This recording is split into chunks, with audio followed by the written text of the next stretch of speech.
ओर। अमरपुर नाम के एक गांव में एक पंडित रहता था। उसका नाम विजय था। उसकी पत्नी बहुत ही बीमार रहती थी। विजय, तुम्हारी बीवी की हालत बहुत खराब है, अब तो तुम उसकी सेवा ही करो। विजय यह सुनकर बहुत दुखी हो जाता है। इतने में एक साधु वहां आता है।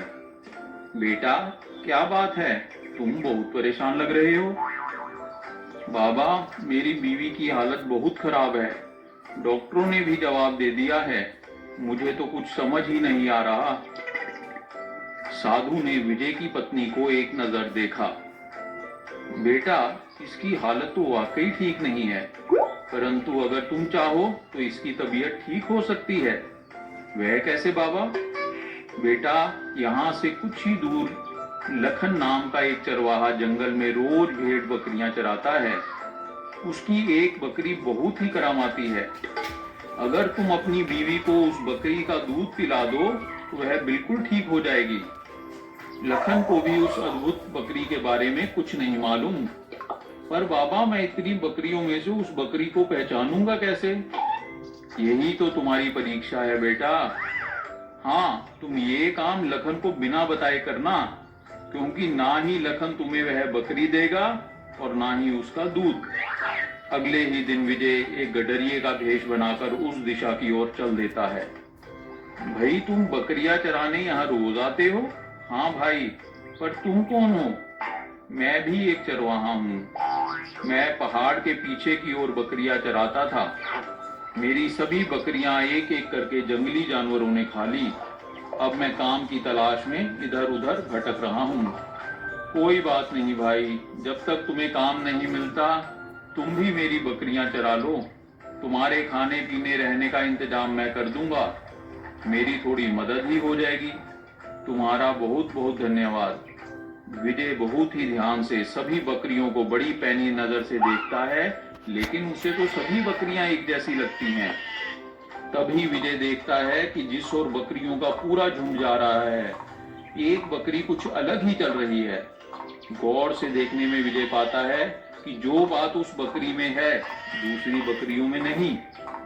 बस मौका पाकर विजय लखन की नजर बचाता हुआ उस बकरी को उठा लेता है और जल्दी से अपने घर की ओर चल पड़ता है।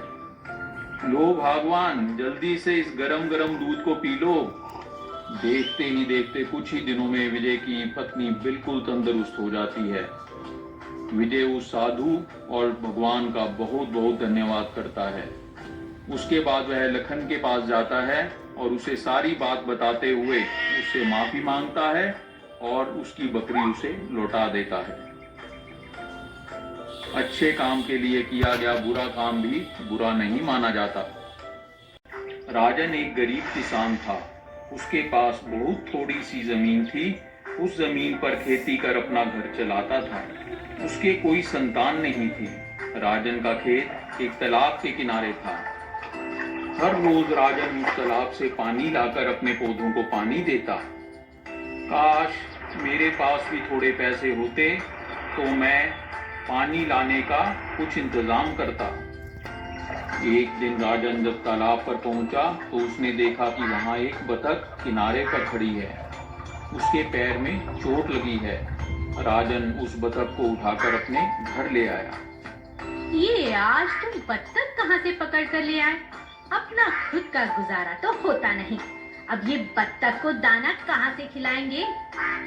अरे भगवान, पहले देखो तो उसके पैर में चोट लगी है, जरा मलहम तो लाना। फिर राजन और उसकी पत्नी ने मिलकर बतख की खूब सेवा की। घर में दाल के दाने रखे थे। दोनों ने दाने उसे खिलाए और खुद भूखे सो गए। अगले दिन सुबह जब राजन की पत्नी सोकर उठी तो उसने देखा कि बतख ने सोने का अंडा दिया है। अरे अरे उठो, जल्दी उठो, देखो हमारे घर में तो साक्षात लक्ष्मी जी आई हैं। आओ आओ, जल्दी आओ, देखो तो सही क्या हुआ है। क्या हुआ भगवान, क्यों चिल्ला रही हो? अरे ये देखो, जो बत्तख तुम कल लाए थे उसने सोने का अंडा दिया है। भाई वाह, क्या बात है, तुम्हारा बहुत बहुत शुक्रिया बतख। अब तो बतख रोज सुबह एक सोने का अंडा देती। राजन उस अंडे को बाजार में बेच देता और उसे खूब पैसे मिलते। इस तरह वे दिनों दिन अमीर होते चले गए। भगवान, वो पड़ोस का भोला कुछ पैसे मांग रहा है, दे दूं क्या? हाँ हाँ दे दो, पर उससे ब्याज जरूर लेना। इस तरह राजन अब लोगों को ब्याज पर पैसे देने लगा। एक दिन एक बड़ा व्यापारी राजन के पास आया। राजन, तुम मुझे 1 लाख रुपया दे दो, मैं तुम्हें 3 दिन बाद 1.25 लाख रुपए वापस दे दूंगा। क्या क्या कहा? 1.25 लाख? भाई वाह! ओहो, पर मेरे पास इतने पैसे नहीं हैं। चलो कोशिश करता हूँ, तुम कल आना। राजन ने उस दिन घर जाकर अपना सारा धन इकट्ठा किया और इसे गिना। ओहो, ये पैसे तो कम हैं। 25,000 कमाने का मौका हाथ से जाना नहीं चाहिए। क्या करूं? लालच में आकर राजन उस बतख को मार देता है, ये सोचकर कि उसके पेट में से बहुत से अंडे निकलेंगे। पर बतख तो मर जाती है, उसके पेट से कुछ नहीं निकलता। लालच बुरी बला है।